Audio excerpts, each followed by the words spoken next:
इसलिए आपको मानसिक और शारीरिक एकदम परफेक्ट रहना है तो कोई भी मादक द्रव्य का सेवन कभी करना नहीं चाहिए। जो तंबाकू हो तो कोई भी मादक द्रव्य हो, बीड़ी तो गलती से भी कभी भी नहीं चाहिए। और घर में बंद मंदिर में अगरबत्ती भी नहीं करनी चाहिए, तो अगरबत्ती स्वास्थ्य के लिए बहुत बड़ा खतरा है। इसलिए अगरबत्ती फेफड़े को नुकसान करती है। कोई भी प्रकार का धुआं आपके स्वास्थ्य के लिए बहुत खतरनाक है। धूप का वर्णन हम धूप करते हैं, थोड़ा सा भगवान की पूजा से पहले हम गूगल का धूप करते हैं अथवा पंचगव्य का धूप करते हैं, और थोड़ा सा धूप करके हम ये धूप मंदिर के बाहर रख देते हैं। ये हमारी परंपरा है, धूप के बिना कुछ नहीं होता। लेकिन घर में बहुत लोग बहुत अगरबत्ती चलाते हैं, ये नहीं करना चाहिए कभी। अगरबत्ती में बांस के सड़े भी होते हैं, बहुत सारे विद्वान आचार्य भी उनके लिए कहते हैं कि ये नहीं करना चाहिए। तो घर में धूप बत्ती करते हैं तो धूप बत्ती थोड़ा सा धूप करके बाहर रखते हैं। जिस घर में वयोवृद्ध सो रहा है और जिस घर में बच्चे सो रहे हैं वहाँ अगरबत्ती जलती है। कोई भी सुगंधित द्रव्य बहुत उसका उपयोग अति उपयोग नहीं करना चाहिए। सब कुछ प्रमाण होना चाहिए। और आप घर में बैठे तो थोड़ी सी एक छोटी सी खिड़की तो खुली रखिए, बाहर की हवा तो अंदर थोड़ी सी आने जानी चाहिए ना। सब कुछ बंद करके बैठे हैं, ऐसे कभी नहीं करना चाहिए। प्राण युक्त हवा, ऑक्सीजन से भरी हुई हवा ये आपका आरोग्य बढ़ाती है, आपको आरोग्य प्रदान करती है। क्योंकि जीवन जीने के लिए शुद्ध आहार, शुद्ध जल, उससे पहले शुद्ध हवा की आवश्यकता है।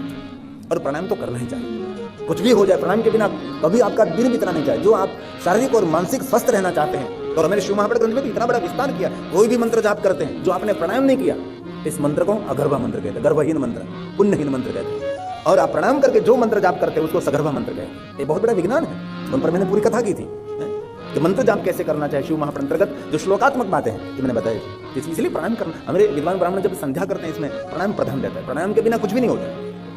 इसलिए आपके स्वास्थ्य के लिए आप थोड़ा सा गंभीर रहो। और कुछ बातों के लिए गंभीर हो ना हो कोई बात नहीं, लेकिन स्वास्थ्य के लिए बहुत गंभीर रहना जरूरी है। आजकल लोगों के पास सब कुछ है लेकिन अपना स्वास्थ्य नहीं है। कदम कदम पर टिकड़ी टैबलेट खाता रहता है। टैबलेट में देखता रहता है और टैबलेट खाता रहता है। छोटा सा आता है ना वो टैबलेट कहते हैं ना उसको, कौन से बड़ा, ये नहीं कभी नहीं। आपका आरोग्य ईश्वर के हाथ में नहीं, आपका आरोग्य आपके हाथ में है। इसलिए आरोग्य से पूरी सावधानी होनी चाहिए। हमारे आदि जगतगुरु शंकराचार्य महाराज ने तो आरोग्य के लिए बहुत बड़ी सावधानी दी। उसने तो स्पष्ट कह दिया कि पहले आपकी पूजा करो। इस सीमेंट कंक्रीट से बनाया हुआ मंदिर तो हमने बनाया है, लेकिन ये मंदिर तो मेरे प्रभु ने बना कर दिया है। और सीमेंट कंक्रीट के मंदिर में ट्रस्टियों का चलता है, और ये मंदिर ईश्वर पर ट्रस्ट रखने से चलता है। ईश्वर पर भरोसा रखने से, ईश्वर पर विश्वास रखने से ये मंदिर चलता है ना। इसलिए हमारा ये मंदिर है, यहाँ भगवान एक कोने पर रहते हैं, हृदय में रहते हैं भगवान। इसलिए इसको मंदिर समझा। और ये मैं नहीं कह रहा हूँ, मेरे आदि जगतगुरु शंकराचार्य महाराज, मैं तो एक मध्यस्थ हूँ। जो कुछ उसमें है इसमें श्लोकात्मक सूत्रात्मक कहने का प्रयास करता हूँ। आप स्वीकारो न स्वीकारो आपके मन की इच्छा।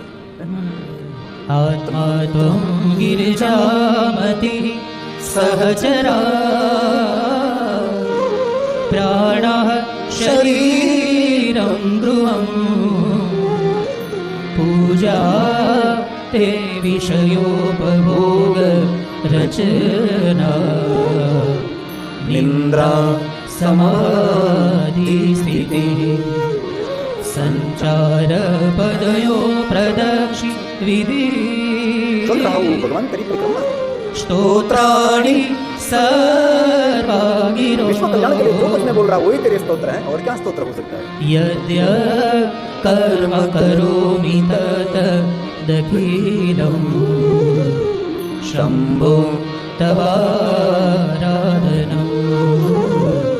शम्भो तवाराधनं। एक बात कहूँ, हमारी जीवन की शैली हमारी पूजा होनी चाहिए। हमारी जीवन जीने की शैली जो है वही हमारी पूजा होनी चाहिए।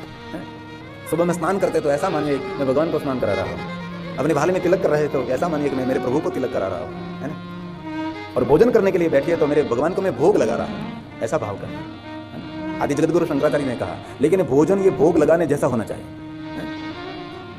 कैसा भोजन करना चाहिए? जिन पर तुलसी पत्र पड़ा है, ऐसा भोजन।